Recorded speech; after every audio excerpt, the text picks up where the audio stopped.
Welcome, welcome, welcome, welcome everyone. It's so terrific to be here with you for Disruptive Conversations.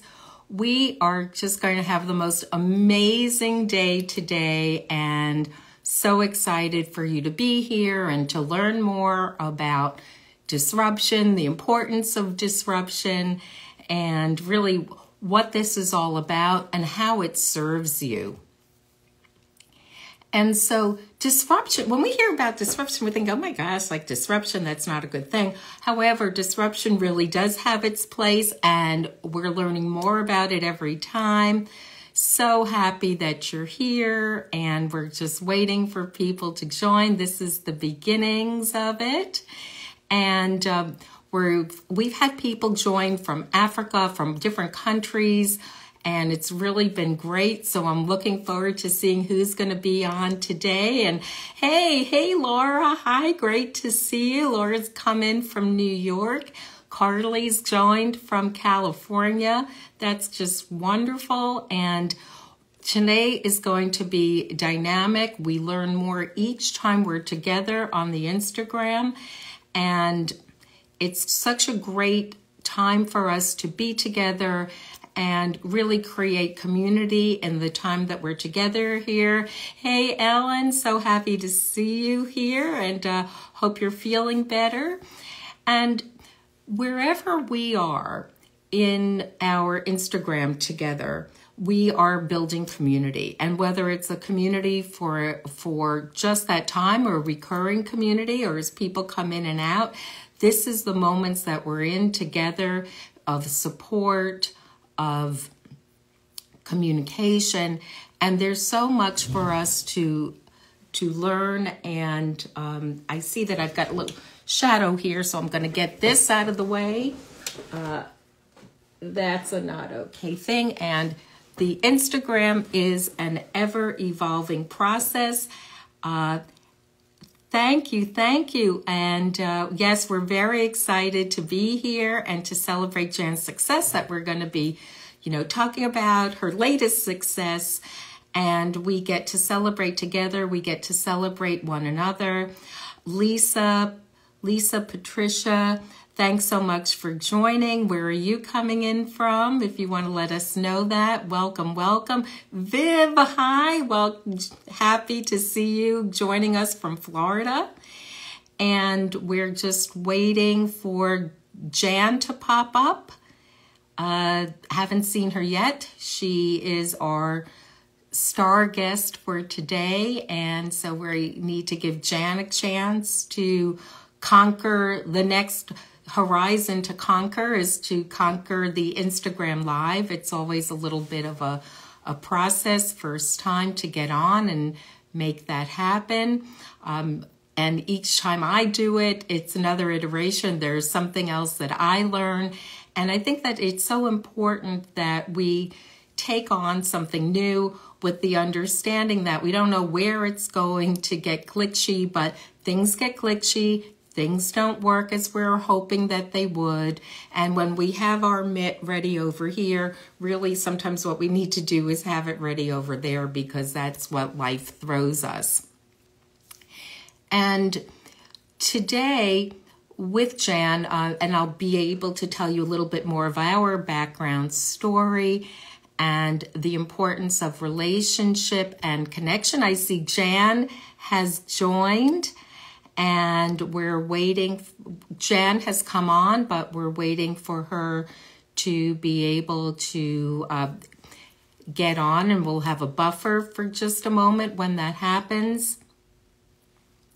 So, these things aren't foolproof. There's nothing that's 100%, and actually that's something that I posted, that I took a video of earlier this week, which is that nothing's 100%. We try, we do our best, we do as much as we can, we vet, we practice, but, nothing is 100%, and we got to stick with it, not give up. And now I've gotten Jan's request. So here we go.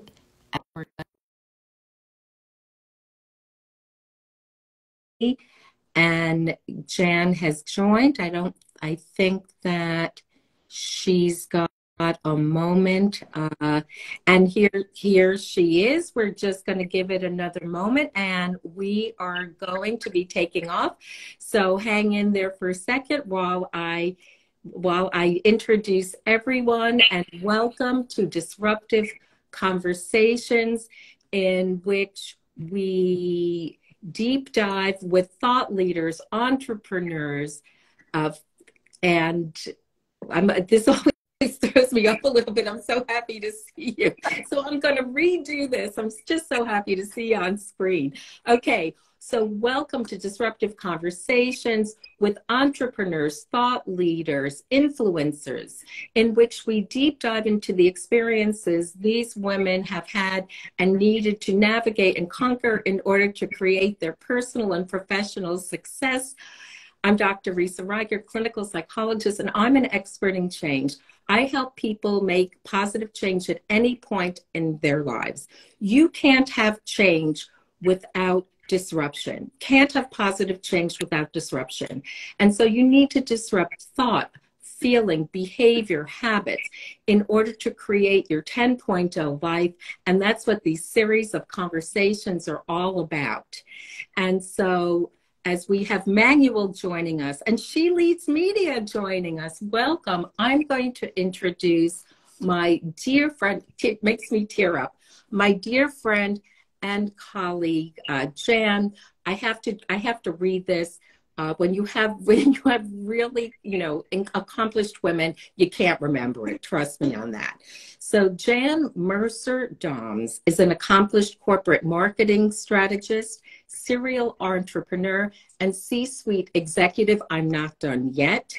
She advises nonprofit organizations, Fortune 500 corporations, and early stage ventures on product launches and capital raising and fundraising. Not done. And she has in organizational restructuring. Now, Jan is currently the Chief Advancement Officer for Dress for Success Worldwide, and I couldn't be more thrilled to have you on today. So, Jan, of all the things that I didn't say, of which there are many, what would you like to add to your own introduction? Hi, Risa. Hi, everyone. I'm so thrilled and honored to be, actually, this is my 4th day on the job. I just became Dress for Success's first Chief Advancement Officer last week. So I'm so excited, and I feel like this is my dream job waiting. It's just like fell into my lap, and I'm so happy to be a part of the organization and a part of the organization's next chapter, and it's a very important history. I don't know, Risa, like, I have a very eclectic, very diverse background, and so we could talk about so many different things. But, I love and adore what you do in the sense of, helping women step into their power and really helping them think through radical disruption in very different ways. So excited to be a part of this conversation. Thank you for the invite. So let me give you a little bit of a backstory. And one thing I can tell you for sure is that there is nothing as powerful as a relationship. And so Jan and I met many years ago, and it's so funny because she remembers some things, I remember other things. Our memories work differently. And when you put them together, it's extraordinary what happens. And so we met at a Thrive conference in New York that was hosted by Ariana Huffington and Mika. I'm just going blank on her name, Brzezowski. And we met there. We were sitting catty corner away from each other during a lunch. We met, we connected, and it went from there. There was a lapse in the relationship, and sometimes the universe brings you together. I was at brunch. She came in for brunch. I said, there can't be that many women who look just like Jan. And we reconnected, and from there we have taken off. And I will tell you that Jan's been a pivotal person in my life. And so with, it's a good thing. So Jan, and Jan has touched so many people and will continue to do this now on even a bigger global scale. So Jan, what is it that you needed to disrupt within yourself in order to help get to where you are now? That is such a great question. And I think that that's constantly evolving for me too. And I think that that's having that mindset around knowing that change is going to happen. And I think that if there's anything that we've observed over the last 3 years is that it's determined to catch you in moments where you may not expect, but to be able to anticipate the sheer fact of knowing that it's going to happen, right? I think for me, it's been like if you take a look at my LinkedIn profile, and I hope that everyone who's watching and listening today will invite me to be a part of your networks as well. I love connecting with people, and I love kind of that one-to-one interrelationship sort of culture building that we do together in the sense of how we create meaning in the world together. But, you know, I honestly feel like for me, it's really been about knowing that over the course of time, an average person changes their career at least 7 times. And that statistic might even be higher now, based upon everything I've experienced in the last 3 years. And knowing that, you know, I've had the approach where the sum of all of my parts are very diverse parts. And having that breadth and depth of experience in very different industries and very different job positions and very different opportunities has really served me well in the sense of, I think, the strategy that I bring to the table now.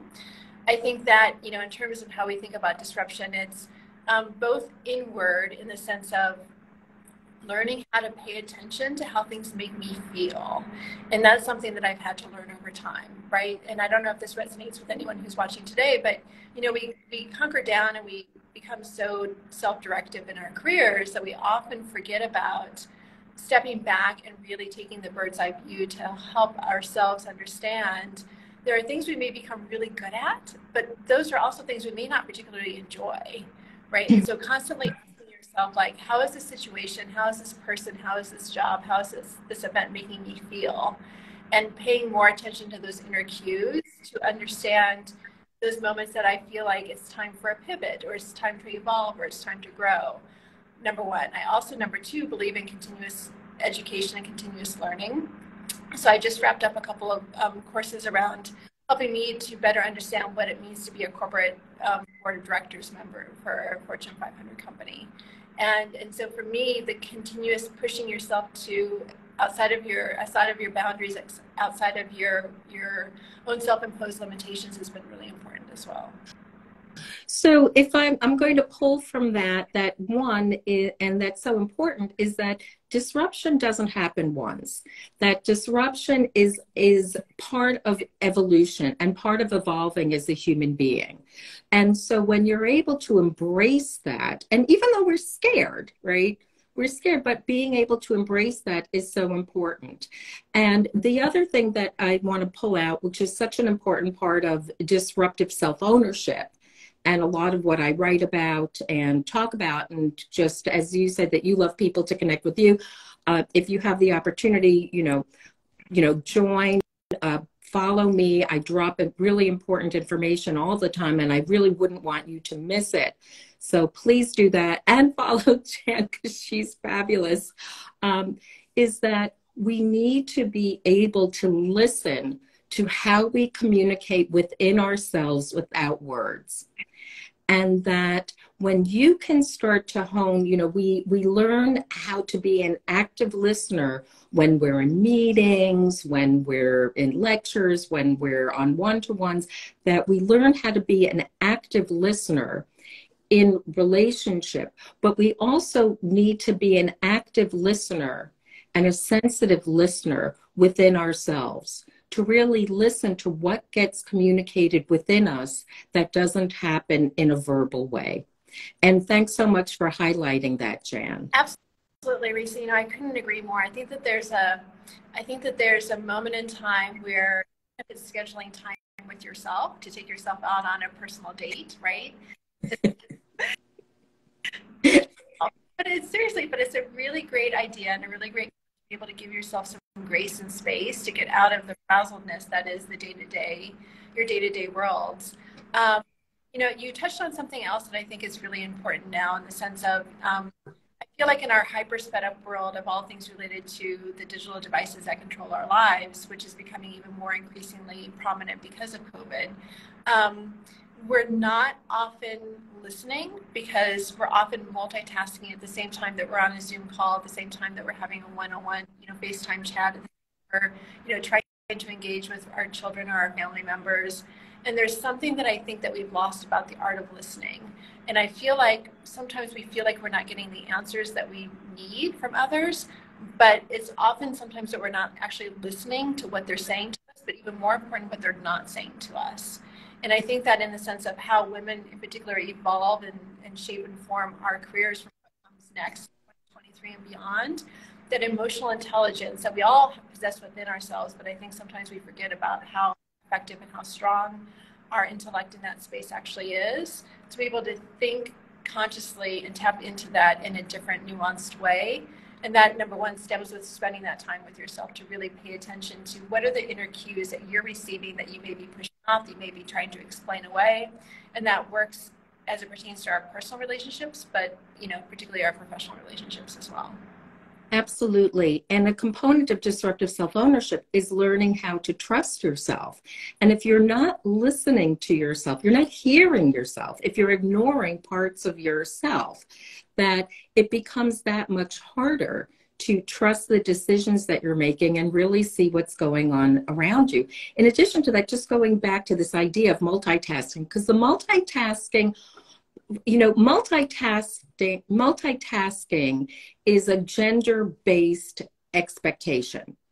And so for women, the idea of multitasking is like, oh, of course we're supposed to be doing that, right? But multitasking really doesn't exist.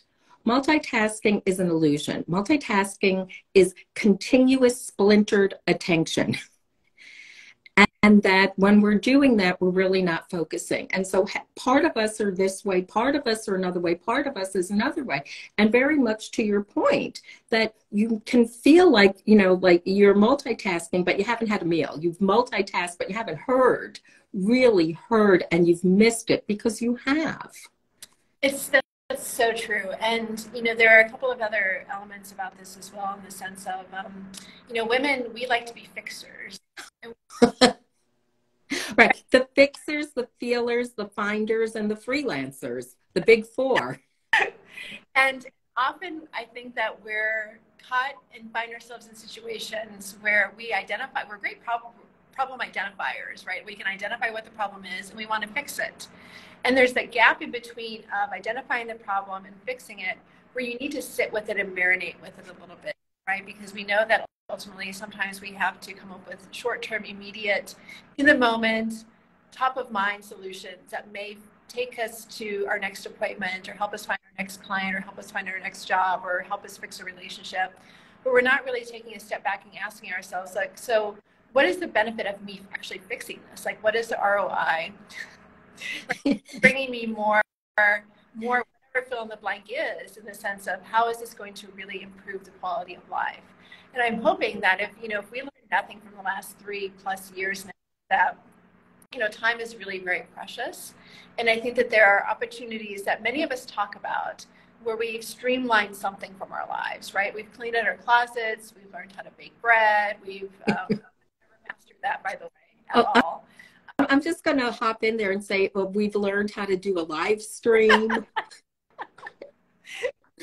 which we never knew how to do.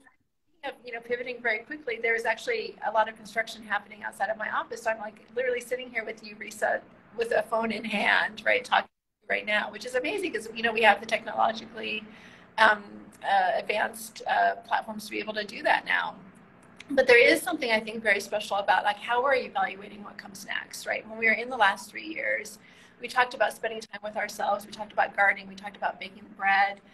We learned a lot from that period. I'm really hoping that all those things that we learned, in the sense of how do we want to spend our time, who do we want to spend it with, what impact we want to have in the world, like all of those psychological processes that we undertook for ourselves and with others in the past 3 years, that actually carries with us in the sense of how we think about the next 3 years as well. And my fear is that I'm starting to see in my worlds around me some of those glimpses of forgetting those important lessons. And this is a part of, kind of the stepping back and taking time to be with yourself and thinking about, like, what is the larger impact that you want to have in the world?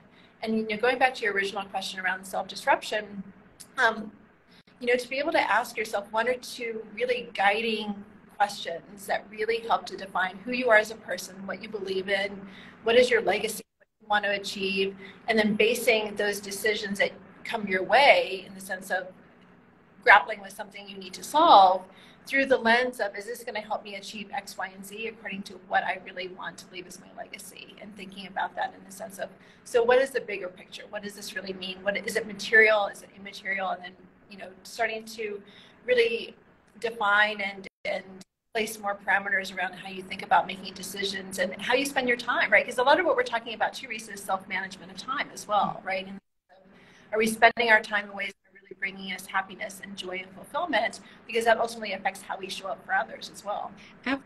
Absolutely. And, when you talk about being a fixer, because that's one of my big four of, gendered expectations, is being the fixer.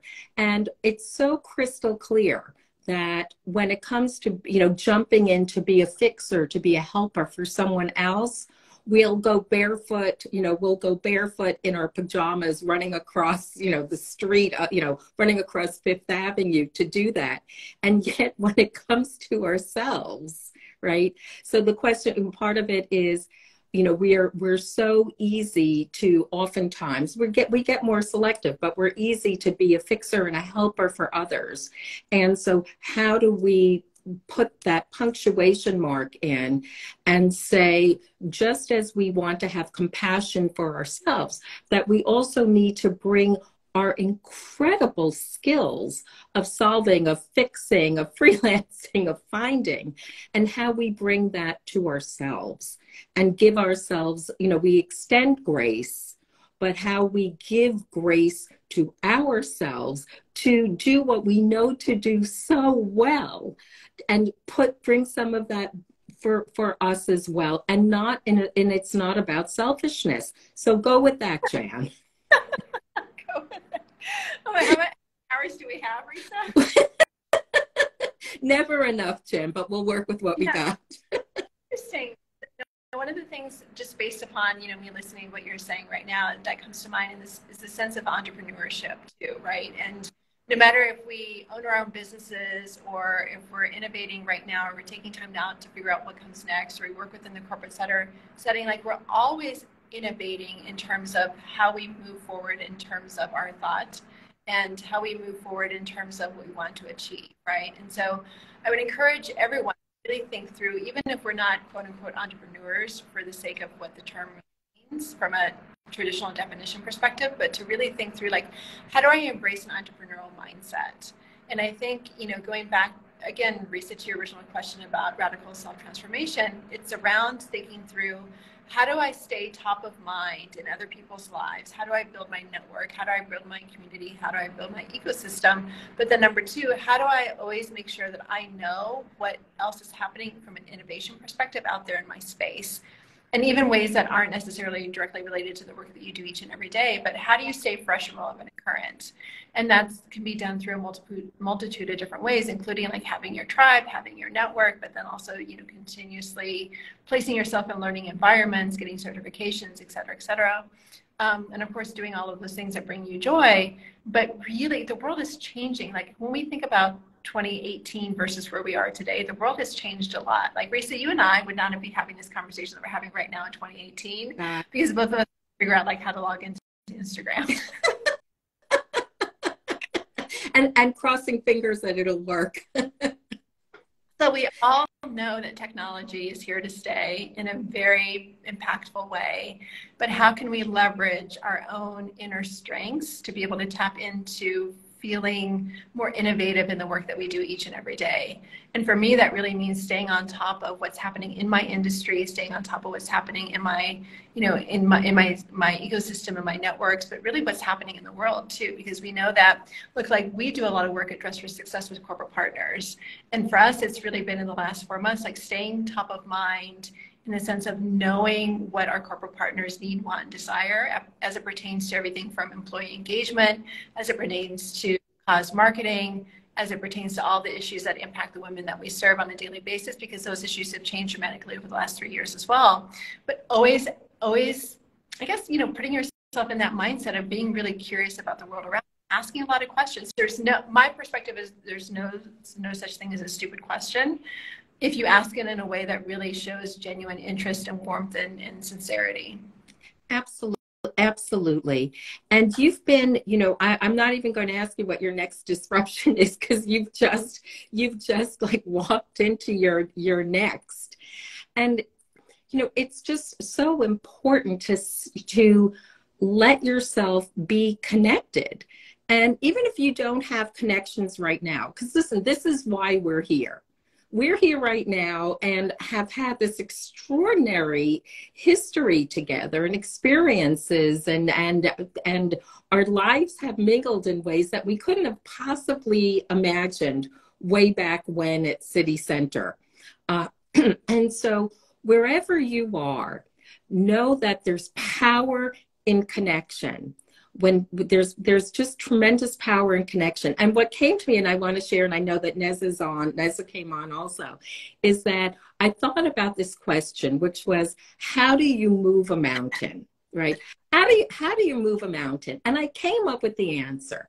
The answer is to co-create with creative, determined, competent, capable, and committed people. And oftentimes those are women. We're not excluding men, but if you want to move a mountain, that's my first thought. So Jan, we're coming up, not surprisingly, we're coming up to wrapping up our time together, which just feels like one, I who are, mindful meditation, breathing, I feel like it's just been one in-breath and barely an out-breath since we started.